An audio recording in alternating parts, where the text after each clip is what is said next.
Hello everyone, so our question is, let P is equal to triple Q be a 3-digit number. What is the HCF of P and 481? So student, ये question UPSC CSAT 2025 का PYQ है. So question में क्या given है कि आपके पास एक number है P जो कि क्या है Q Q Q, यानी कि यहाँ पे Q क्या है, एक डिजिट है, यानी कि ये 3 डिजिट नंबर है, तो मतलब तीनों डिजिट सेम है. तो ये तीनों डिजिट क्या हो सकते हैं, 1 1 1 भी हो सकता है, 3 3 3 भी हो सकता है, 2 2 2 5 5 5 कुछ भी हो सकता है, मतलब कोई भी डिजिट हो सकता है Q की वैल्यू. ठीक है. उसके बाद एक दूसरा नंबर गिवन आपको 481. तो आपको क्या बताना है, इन दोनों का HCF बताना है, हाईएस्ट कॉमन फैक्टर बताना है. तो इन दोनों में मैक्सिमम जो फैक्टर होगा, कॉमन फैक्टर होगा, वो क्या हो सकता है, ये आपको कैलकुलेट करना है.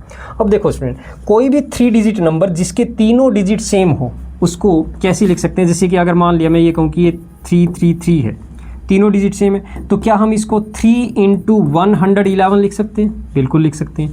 जैसे कोई भी डिजिट ले लीजिए 555, तो इसको हम क्या लिख सकते हैं, 5 × 111, है ना. सिमिलरली अगर 666 है तो इसको क्या लिख सकते हैं, 6 × 111 लिख सकते हैं.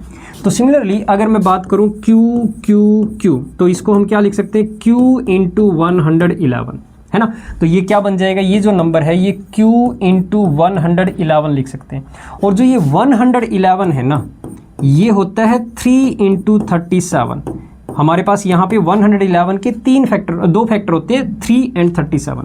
तो इसको लिख लीजिए Q × 3 × 37, ये फैक्टर रहेंगे इस नंबर के.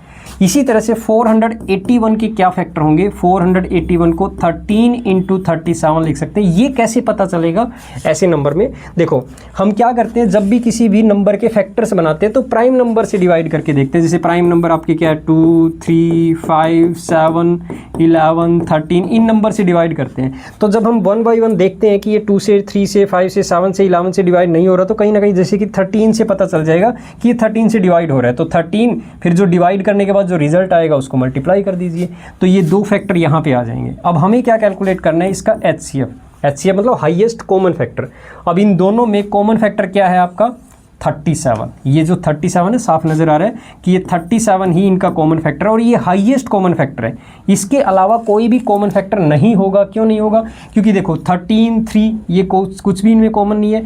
अगर Q की वैल्यू कुछ भी रखें यहाँ पे, जैसे 1 2 3 4 5 6 7 8 9 तक रख सकते हैं, तो इनमें 1 से 9 तक कोई भी डिजिट में यहाँ पे कुछ भी कॉमन नहीं आएगा. ये सिर्फ ये 37 ही एक ऐसा फैक्टर है जो कॉमन है और यही हाईएस्ट कॉमन फैक्टर है. तो आपका HCF जो है वो क्या आ जाएगा, 37.